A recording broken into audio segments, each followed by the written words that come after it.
कितने वैकुंठ के 7 दरवाजे। भगवान के घर के पार्षद भी भगवान की तरह चतुर्भुज है।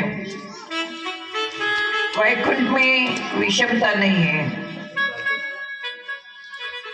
वैकुंठ में भगवान सभी को आनंद देते हैं। घर में विषमता रहती है, व्यवहार में विषमता है। एक बार सनत कुमार यह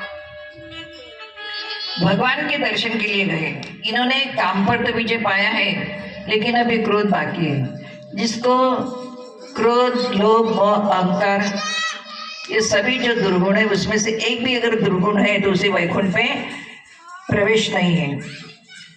सनत कुमार चारों भाई वैकुंठ में भगवान के दर्शन के लिए गए हैं।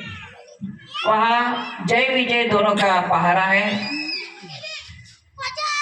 6 दरवाजे तो पार किए हैं, लेकिन 7वें दरवाजे पे जय विजय कह रहे हैं कि 2 मिनट रुकिए, हम प्रभु से आज्ञा लेकर आते हैं। लेकिन इन्हें क्रोध आ गया।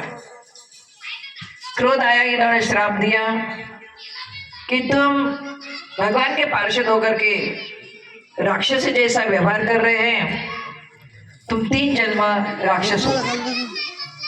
लेकिन उसी समय भगवान बाहर आए हैं और कह रहे हैं कि इनको आपने बहुत अच्छा किया, 3 जन्म तक राक्षस होने का वरदान दिया, लेकिन इनके इस और पृथ्वी को हिरणाक्ष उठा करके रसातल में लेके गया है।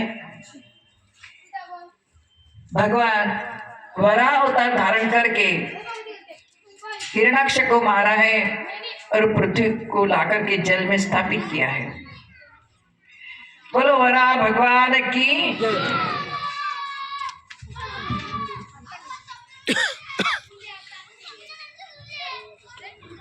क्यों राक्षस क्यों हुए? एक बार कश्यप ऋषि की 2 पत्नियां हैं, दिति और अदिति। दिति यह राक्षसों की माँ है और अदिति ये देवता की माँ है। एक बार कश्यप ऋषि ध्यान में बैठे थे, संध्या का समय था। दिति कह रही है कि मेरी इच्छा पूरी करो। उस समय कश्यप ऋषि कह रहे हैं कि शाम के समय भगवान के पास दीवा लगा करके पूजा आरती करना चाहिए, भगवान का भजन करना चाहिए, यह मंगल बेला है। लेकिन दीदी सुनती नहीं है, उसे गर्भ रहा है और कह रहे हैं कश्यप ऋषि कि मेरा मन अशांत था और भगवान का अपराध किया है हमने, इसलिए तेरे को 2 राक्षस पुत्र होंगे, वही हिरणाक्ष, हिरण्यकश्यप। ये रोने लग गई। तो बोले तेरा जो पोता होएगा वो महान भगवान का भक्त होएगा और भगवान उसके लिए अवतार लेंगे। तब वो प्रसन्न हो गई। वही जय विजयी रावण कुंभकर्ण बने हैं, शिशुपाल दंतवक्र बने, हिरणाक्ष हिरण्यकशिप बने हैं।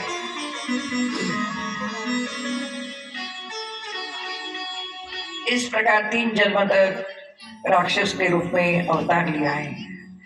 भगवान उनके लिए 4 बार अवतार लेते हैं, वराह अवतार, राम अवतार, नरसिंह अवतार और कृष्ण अवतार।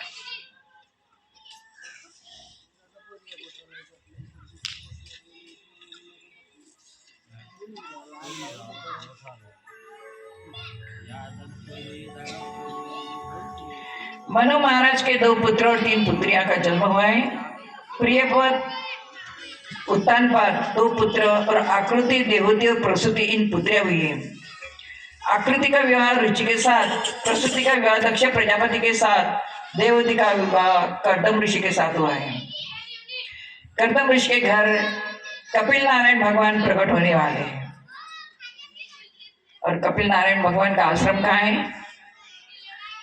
कुछ लोग तो गए भी होंगे वहां, है पता? किसको किसको पता है? हाथ ऊपर कीजिए। कपिल नारायण भगवान का आश्रम कहाँ है?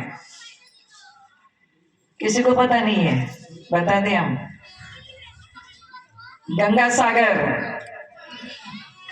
गंगा सागर गए कि नहीं गए? नहीं गए हैं। गंगा सागर में है कपिल नारायण भगवान का आश्रम।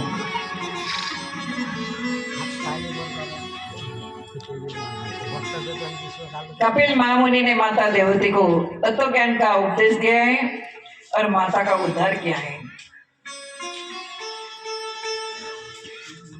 कर्दम ऋषि की विवाह करने की इच्छा तो नहीं थी, लेकिन भगवान कहते कि मैं तुम्हारे घर पुत्र रूप में आऊंगा, इसलिए थोड़ी मन में भावना हुई है। लेकिन भगवान से कह रहे हैं कि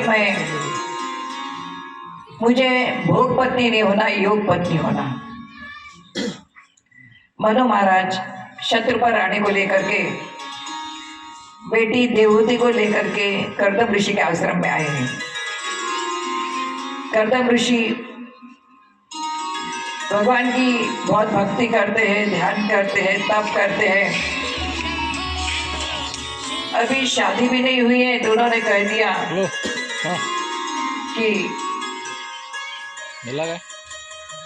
कौन बने? मैं योगी हूँ।